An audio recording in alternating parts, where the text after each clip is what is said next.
जो व्यक्ति होश पूर्वक जीवन जीता है, जो व्यक्ति होश पूर्ण है, इसका अर्थ वो पुण्य से भरा है। जो बेहोशी में जीवन जीता है, इसका सीधा अर्थ है उसके जीवन में पाप भरा है। यानी कृत्य महत्वपूर्ण नहीं है, तुम्हारे करने से कृत्य नहीं होते हैं। तुम वही कर सकते हो जिस तरह का जीवन तुम्हें उपलब्ध है। अगर तुम्हारा जीवन होश से भरा है तो तुम जो भी करोगे वो पुण्य होगा। अगर तुम्हारे जीवन में बेहोशी है तो तुम जो भी करोगे, तुम अच्छा करने जाओगे, वो पाप हो जाएगा। तो महत्वपूर्ण ये नहीं है कि तुम क्या करो क्या ना करो, महत्वपूर्ण ये है कि तुम जिस काम को कर रहे हो उस काम को करते समय होशपूर्ण हो कि नहीं हो।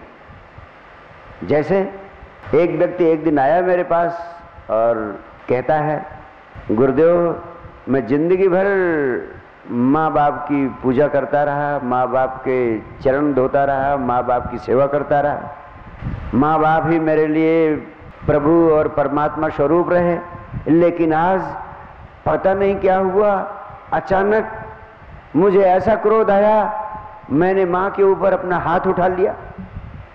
ये जो माँ के ऊपर हाथ उठ गया, उस व्यक्ति ने उठाना नहीं चाहा था, उठाता भी कभी नहीं। माँ बाप को भगवान की तरह, देवी देवता की तरह पूजता है, लेकिन जो हाथ उठ गया, ये बेहोशी की अवस्था में हाथ उठ गया। क्रोध जब भी आता है आदमी के भीतर अस्थायी पागलपन, टेम्परेरी मैडनेस की अवस्था पैदा कर देता है। इसीलिए क्रोध की अवस्था में आप बेहोशी की अवस्था में होते हैं। इसलिए क्रोध की अवस्था में जो भी आप करते हैं वो निश्चित रूप से आपसे पाप होगा। क्रोध की अवस्था में तुम किसी से बोलोगे, तुम्हारे शब्द गाली बन जाएंगे। क्रोध की अवस्था में तुम किसी से कुछ कहोगे, वो आग की तरह सुनने वाले को जलाने लगता है। यानी क्रोध की अवस्था में जो भी करते हो वो कृत्य पाप पूर्ण हो जाता है, सिर्फ इसलिए कि उस समय तुम होश में नहीं होते हो, अस्थायी पागलपन की अवस्था में होते हो। ऐसे सामान्य जीवन में भी तुम जीवन जिए चले जा रहे हो, लेकिन तुम वर्तमान में कभी नहीं होते हो।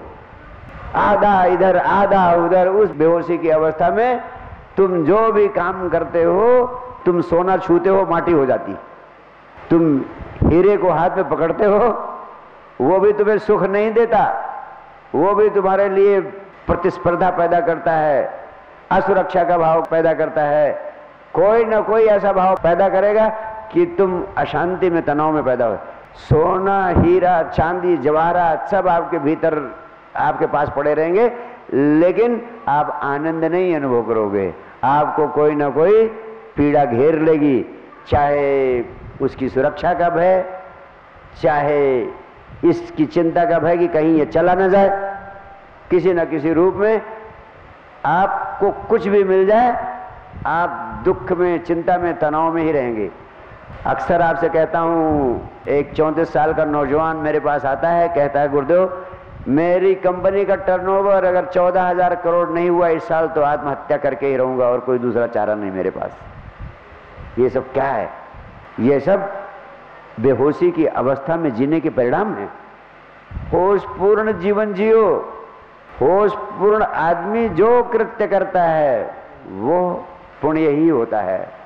होशपूर्ण जीवन जीने का अर्थ है जहां तुम शरीर से हो वहीं तुम मन से भी हो, विचार भी वहीं पर है, माइंड भी वहीं है। मन और बुद्धि एक साथ काम करे, एक लय होके काम करे, तब तो तुम होशपूर्ण हो। और शरीर यहाँ, मन कहीं और, तो तुम्हारा व्यक्तित्व एक लय होकर काम नहीं करेगा, वो बेहोशी की अवस्था होती है। बेहोशी में जीने वाला आदमी पुण्य करना चाहता है तो भी पुण्य नहीं होता है, और होश में जीने वाला आदमी पाप करना चाहता है तो पाप भी नहीं हो पाता है। अगर भगवान बुद्ध किसी के ऊपर क्रोध करेंगे तो निश्चित समझ लेना उनके क्रोध के पीछे कोई ना कोई करुणा का भाव जरूर छिपा होगा। आपके प्रति कोई करुणा आ रही होगी, कोई दया आ रही होगी, उस दया भाव के कारण उन्होंने क्रोध किया। लेकिन आप किसी के ऊपर करुणा करोगे, किसी को प्रेम भी दिखाओगे, उस करुणा के पीछे भी कोई ना कोई लोभ छिपा होगा कि मुझे थोड़ा इससे कई बार कहूँ आई लव यू, तो हो सकता है जो मैं चाहता हूँ वो मिल जाए, इससे जैसा मैं चाहता हूँ वैसा कर दे। ये आपकी करुणा के पीछे भी कोई ना कोई लोभ, कोई ना कोई स्वार्थ का भाव निहित होगा। इसलिए मेरा सारा जोर इस बात पर है कि तुम वर्तमान को मौज में जियो, वर्तमान को आनंद भाव से जियो। जो व्यक्ति आनंदित होता है, आनंदित तभी हो पाता है जब उसके मन और शरीर में एक लयता आती है। आनंदित होने की साधना करना जीवन को पुण्य से भर देने की साधना है। जो व्यक्ति उदास, निराश, तनाव से भरा हुआ होता है, वो व्यक्ति कितना भी पुण्य करने की चेष्टा करे, पुण्य कर ही नहीं पाता है।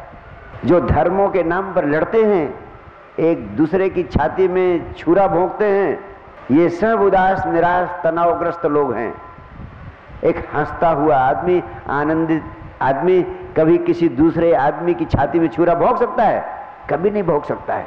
इसलिए मैं कहता हूं, तुम भूल जाओ क्या है पुण्य, तुम भूल जाओ क्या है पाप, तुम होश में जीने की, तुम हर पल आनंदित जीवन जीने की साधना करो, अभ्यास करो। तुम्हारे जीवन में पुण्य भरता चला जाएगा, पाप से आप दूर हटते चले जाएंगे, पाप से मुक्त होते चले जाएंगे। मैं सीधी साधना देता हूँ, झूठी चालबाजियों में नहीं उलझाता हूँ आपको, अन्यथा आपका जीवन बोझ हो जाएगा।